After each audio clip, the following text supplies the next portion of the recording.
¿Qué es la evaporación? La evaporación es un proceso de transición de fase que experimenta una sustancia a partir de un estado líquido a un estado de vapor o gas. Este proceso ocurre solamente en la superficie entre el líquido y el gas. La evaporación es inverso de condensación. La evaporación se diferencia de la ebullición en términos de proceso. La evaporación ocurre solamente en la superficie, mientras que la ebullición ocurre dentro de la masa líquida. Este es un proceso endotérmico, ya que requiere calor para generar la transición de fase. El caudal del líquido vaporizado se incrementa al aumentar la superficie libre del líquido. Por lo tanto, cuando un líquido llena parcialmente un recipiente cerrado, las moléculas que abandonan el estado líquido ocupan el espacio libre hasta saturar el recinto, produciendo una presión determinada que se denomina presión de vapor. Cada líquido tiene una presión de vapor característica que depende de la temperatura. Cuando la presión de vapor, que aumenta al incrementar la temperatura, se iguala a la presión del entorno, normalmente la presión atmosférica, se produce la ebullición del líquido. ¿Cuál es el proceso de la evaporación? El proceso de evaporación depende de la intensidad de movimiento térmico de las moléculas. Cuanto más rápido se mueven las moléculas, más rápida se produce la evaporación. Además, la velocidad de la difusión externa influye en la vaporización, así como en las propiedades de la sustancia misma. Llegando un momento del calentamiento, la sustancia en estado líquido adquiere la energía y fuerza necesaria para vencer la tensión superficial que la domina. Cuando toda la masa líquida alcanza este punto de ebullición, o conocido también como hervor, comienza la evaporación de la misma. Y a más calentamiento, es decir, si no se suspende el calentamiento del líquido, menos de esa sustancia quedará, porque inmediatamente se transformará en vapor y una vez así desaparecerá. La evaporación será más rápida cuanto más alta sea la temperatura, a diferencia de lo que ocurre con el contrario proceso de ebullición, en el cual la temperatura debe ser alta para que esto suceda. La evaporación puede producirse a cualquier temperatura.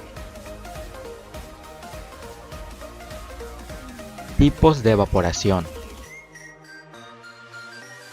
Evaporación por aumento de la temperatura. Para evaporar un líquido o concentrar una disolución, se utilizan baños de agua u otras fuentes de calor. Este tipo de evaporación es muy común en el secado de un sólido húmedo. Evaporación por disminución de la presión. Se utiliza para el secado de una sustancia a temperatura ambiente, cuando la sustancia es inestable a temperaturas más elevadas. Evaporación por combinación de efectos. La eliminación rápida de grandes cantidades de un disolvente orgánico se efectúa mediante la utilización de un equipo denominado retroevaporador. La evaporación tiene lugar a presión reducida, la cual se produce por una bomba de vacío a temperaturas moderadas. Teoría cinética. Para que las moléculas de un líquido se evaporen, deben estar localizadas cerca de la superficie, moverse en la dirección apropiada y tener la energía cinética suficiente como para vencer las fuerzas intermoleculares de la fase líquida. Solo una pequeña proporción de las moléculas cumplen con estos criterios, por lo que la tasa de evaporación es limitada. Debido a que la energía cinética de una molécula es proporcional a su temperatura, la evaporación se produce más rápido conforme la temperatura es más alta. Como las moléculas que se mueven más rápido escapan, las moléculas restantes tienen una energía cinética medio inferior y por tanto la temperatura del líquido disminuye. Este fenómeno se conoce como refrigeración evaporativa y es la razón por la cual la evaporación del sudor refresca el cuerpo humano. Equilibrio vapírico. Si la evaporación ocurre en un recipiente cerrado o en sitios calientes, las moléculas que se escapan se acumularán como vapor encima del líquido. Muchas de las moléculas vuelven al estado líquido, haciéndose el retorno más frecuente conforme la densidad y la presión de vapor aumentan. Cuando el proceso de fuga y retorno alcanza un equilibrio, se dice que el vapor está saturado y ya no se dará ningún cambio adicional en la presión o la densidad de vapor. Para un sistema que consiste en vapor líquido y de una sustancia pura, este estado líquido está directamente relacionado con la presión de vapor de la sustancia, como bien explicado en la siguiente relación.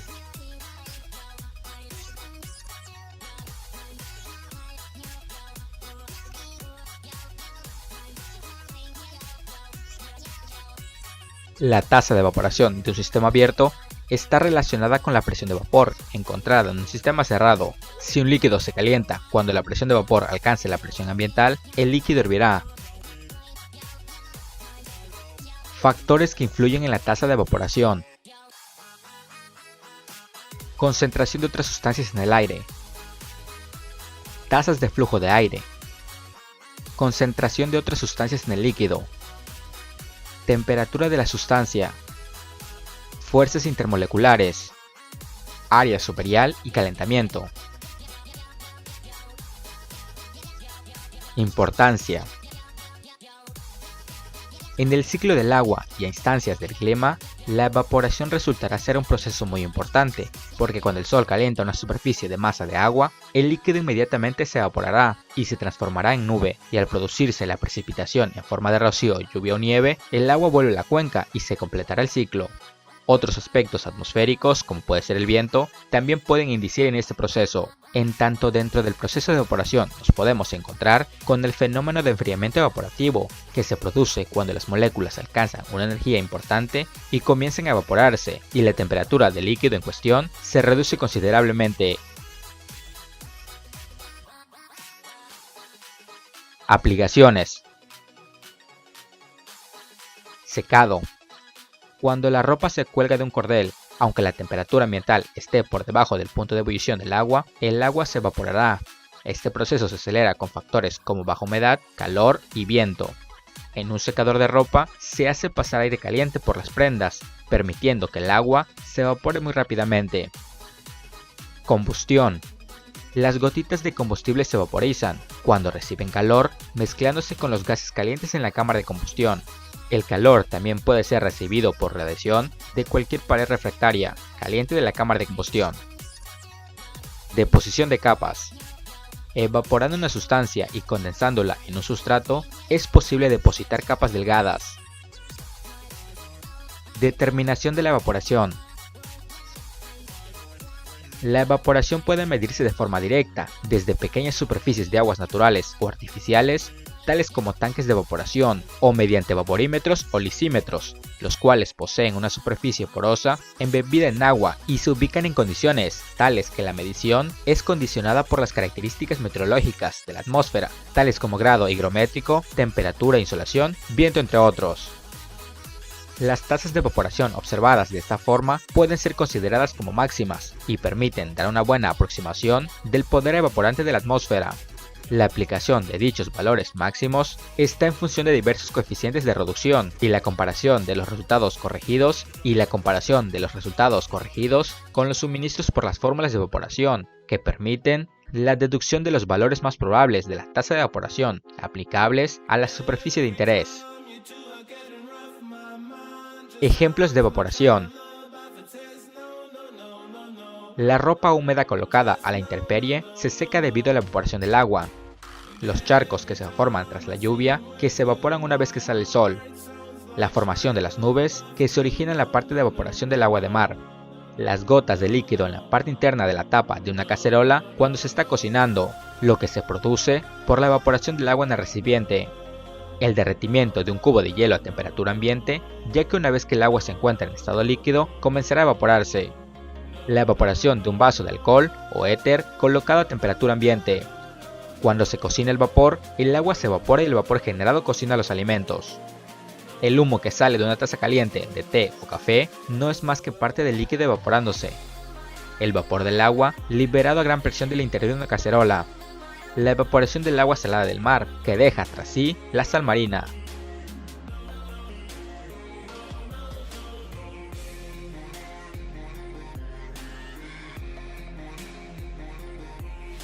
Evapotranspiración.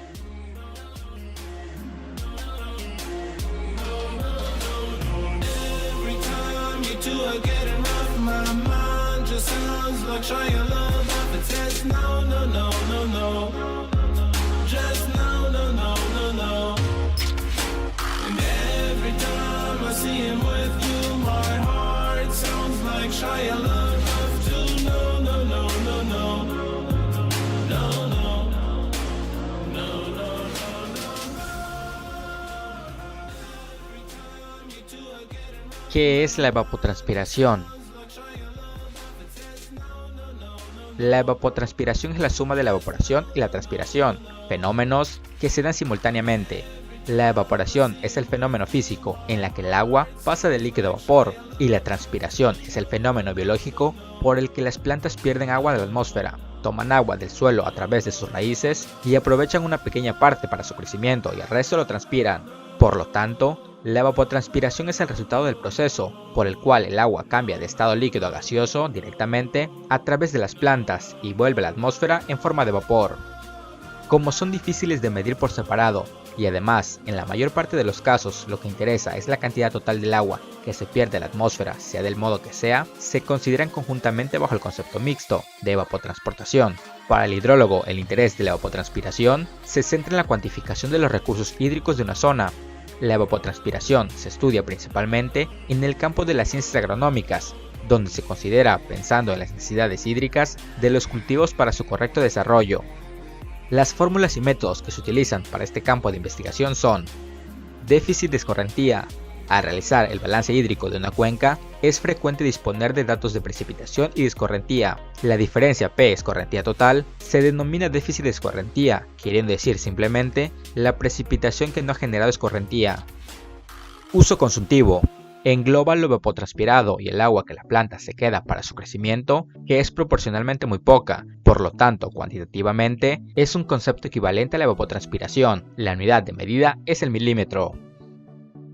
Evapotranspiración potencial. Es la evapotranspiración que se producirá si la humedad del suelo y la cobertura vegetal estuvieran en condiciones óptimas.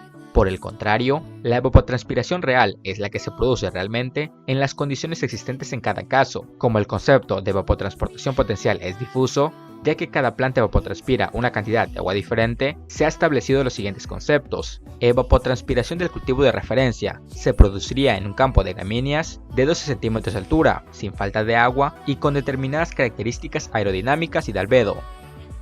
Evapotranspiración de un cultivo en condiciones estándar. Se produciría en un cultivo especificado, sano, bien abonado y con condiciones óptimas de humedad del suelo. Es igual a la anterior multiplicada por el coeficiente correspondiente al tipo de cultivo. Factores que influyen en la evapotranspiración.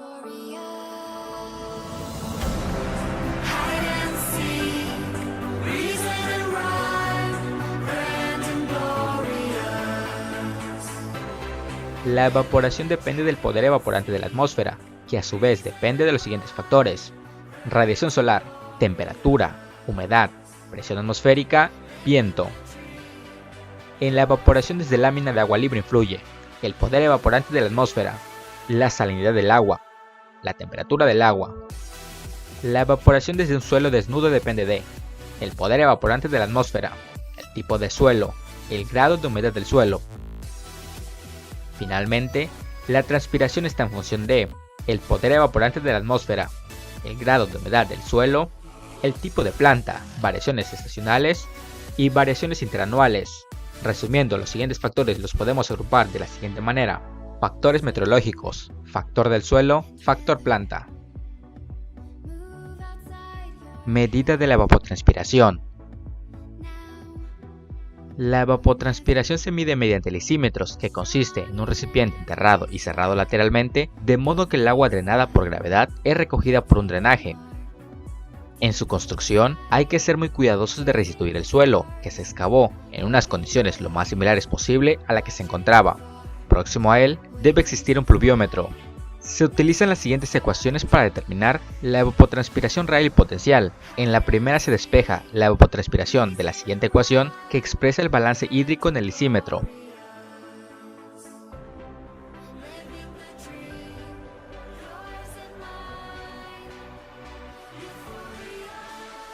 Normalmente dispone de bordes que impiden la escorrentía superficial, pero a veces también se recoge y se incluye en el balance. La única medida compleja es del almacenamiento. Normalmente se mide la humedad del suelo y a partir de ahí se calcula para convertir esa humedad en una lámina de agua equivalente expresada en milímetros. Si queremos medir la evapotranspiración potencial, es más simple. Mediante riego, debemos mantener el suelo en condiciones óptimas de humedad y el cálculo ahora sería despejándolo de la siguiente ecuación.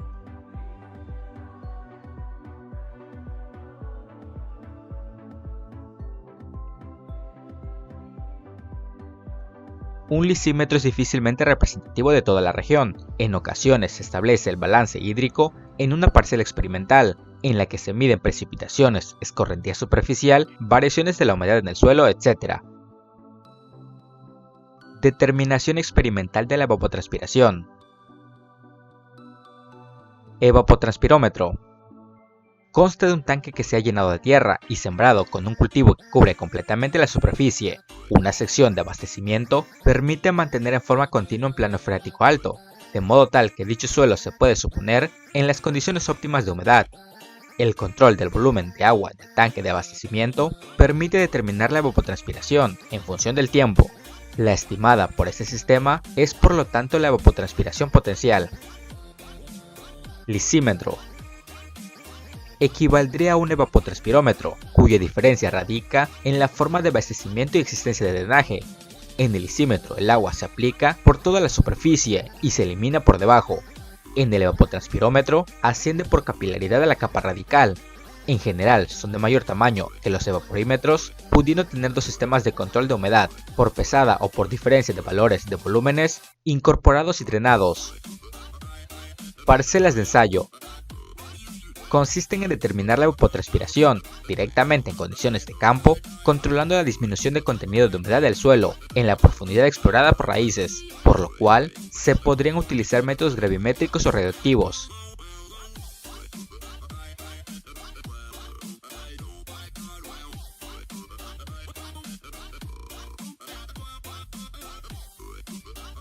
Medición de la evaporación. La unidad que generalmente se emplea para evaluar la precipitación es el milímetro de altura de lámina de agua evaporada. Esta unidad con el objeto de homogeneizar las medidas de las magnitudes que intervienen en el ciclo hidrológico.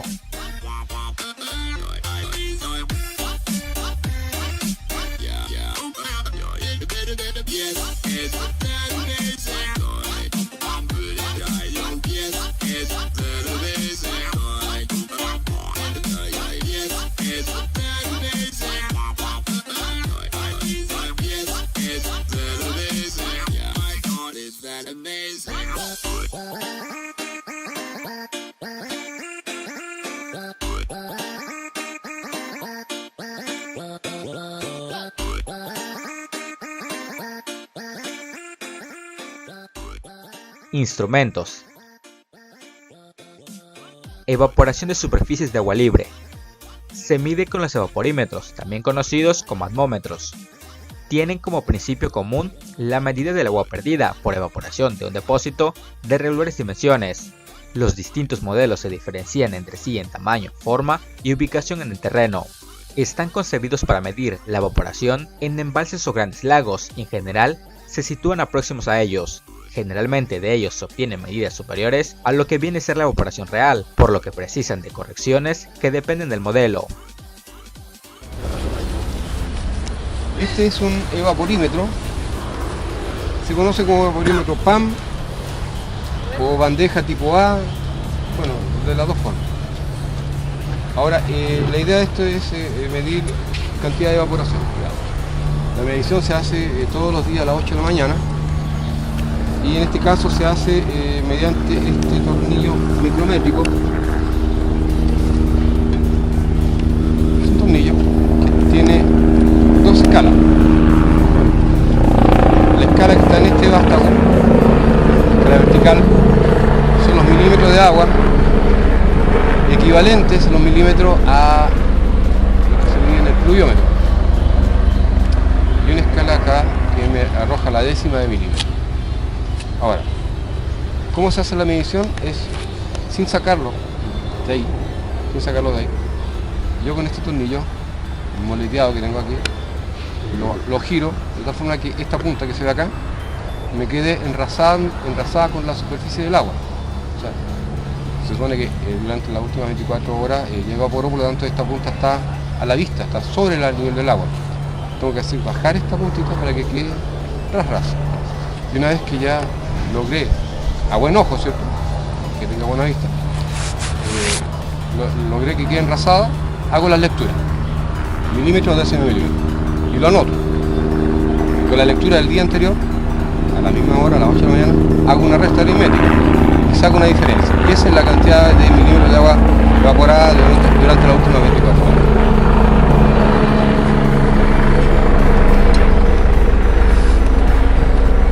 Eso, como digo, lo hace todos los días.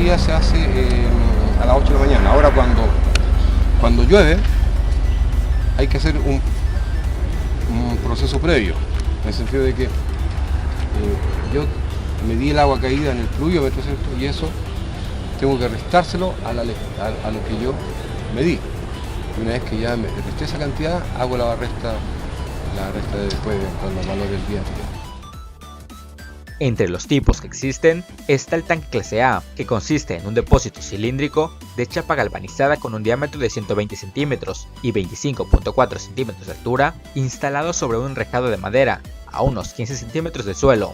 El agua previamente medida debe mantenerse en días sucesivos entre dos señales a 20 y 17.5 centímetros del fondo del recipiente. La medición se realiza apoyando en un tubo de nivelación un tornillo micrómetro, que tiene un extremo en forma de gancho cuya punta se enrasca con el nivel del agua.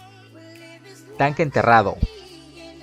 Tiene forma paralelepípeda, con sección recta cuadrada del lado de 0.91 metros. La altura es de 0.46 metros y se instala hundiéndolo en el terreno hasta que la boca queda 10 centímetros sobre él, lo que procura que el agua de llenado enrase en el terreno. Tanque flotante. Este tipo de vaporímetro pretende acercarse más a las condiciones de la superficie evaporante real. Se sitúa flotando sobre el embalse o río en observación, con los consiguientes problemas de amarraje y estabilidad. También este tipo puede haber falseo en las medidas, debido al salpicado de gotas al interior por el oleaje de la superficie líquida real, especialmente en ríos y grandes lagos. Evaporímetros de balanza. Es un pequeño depósito de 250 centímetros cuadrados de sección y 35 milímetros de profundidad, llenado de agua e instalado sobre una balanza de tipo pesacartas, en las que se hacen lecturas sucesivas para medir la pérdida de peso. La pequeña dimensión del depósito hace que sus paredes influyan demasiado en la evaporación. Como ventaja principal, tiene el hecho de que puede ser usado como vaporígrafo, que permite llevar un registro continuo de la variación de la evaporación si se le adaptan los adecuados elementos registradores. Porcelanas porosas. Presentan al aire una esfera o un disco de porcelana porosa en contacto con un depósito de agua que las alimenta ayudado por la presión atmosférica. Se utilizan fundamentalmente como aparatos de investigación, empleándose frecuentemente en estudios de transpiración.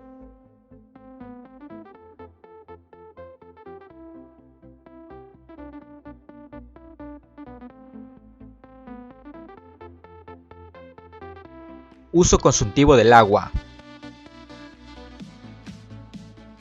Es el uso del agua que se devuelve en forma inmediata al ciclo del agua. Por ejemplo, el riego es de uso consultivo, mientras que la generación de energía eléctrica mediante el turbinado del agua de un río, si la descarga es en el mismo río, no es un uso consultivo. En agricultura, el uso consultivo es el agua que se evapora del suelo, el agua que transpira las plantas y el agua que constituye el tejido de las plantas. Es la cantidad de agua que debe aplicarse a un cultivo para que económicamente sea rentable. Este uso se expresa en milímetros por día. Factores que afectan el uso consultivo. Los principales factores que influyen en el valor del uso consultivo: el clima, temperatura, humedad relativa, vientos, latitud, luminosidad y precipitación. Los cultivos: superficie, variedad, ciclo vegetativo y hábitos radiculares.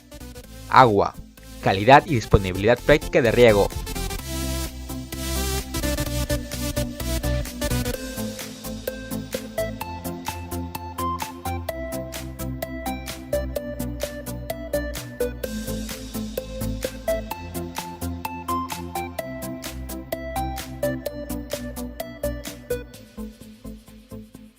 Determinación del uso.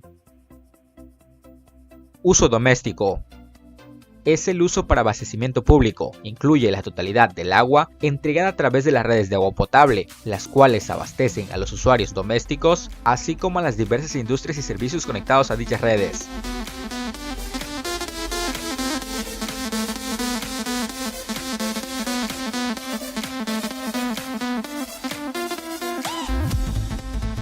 Uso en agricultura y ganadería. En agricultura, el agua se emplea para el riego de los campos. En ganadería, se usa como parte de la alimentación de los animales y en la limpieza de los establos y otras instalaciones dedicadas a la cría de ganado.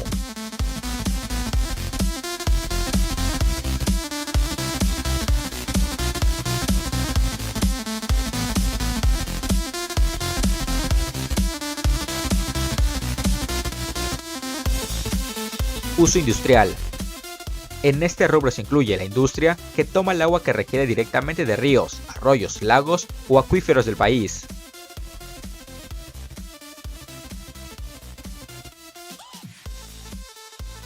Uso en la generación de energía térmica.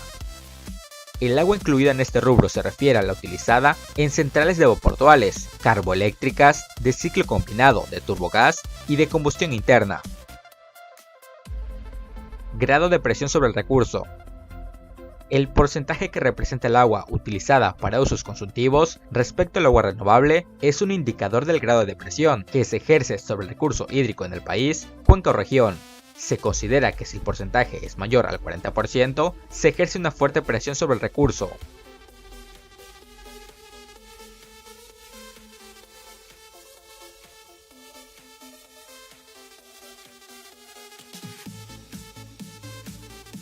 Ejercicios.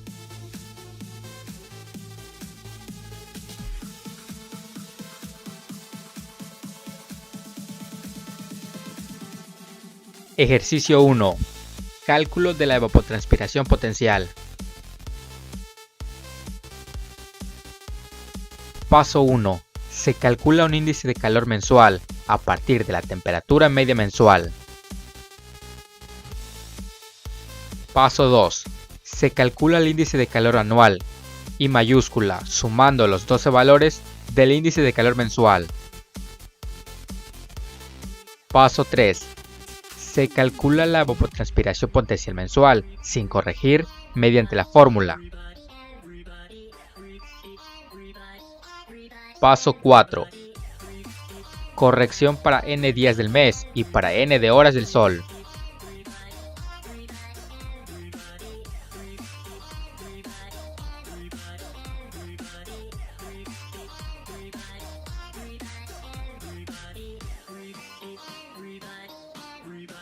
Ejercicio 2. Cálculo de la evapotranspiración real anual.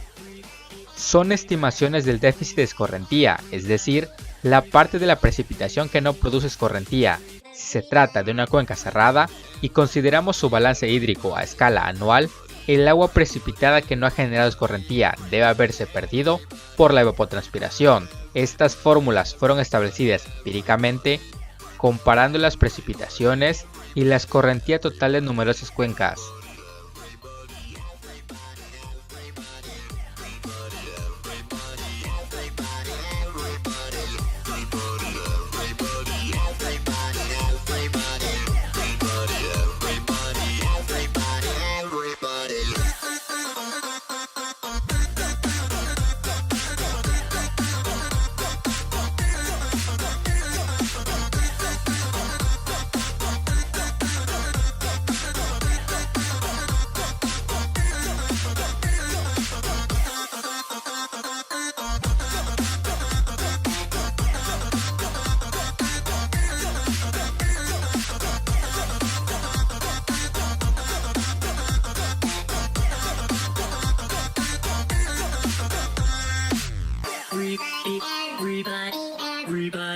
Everybody.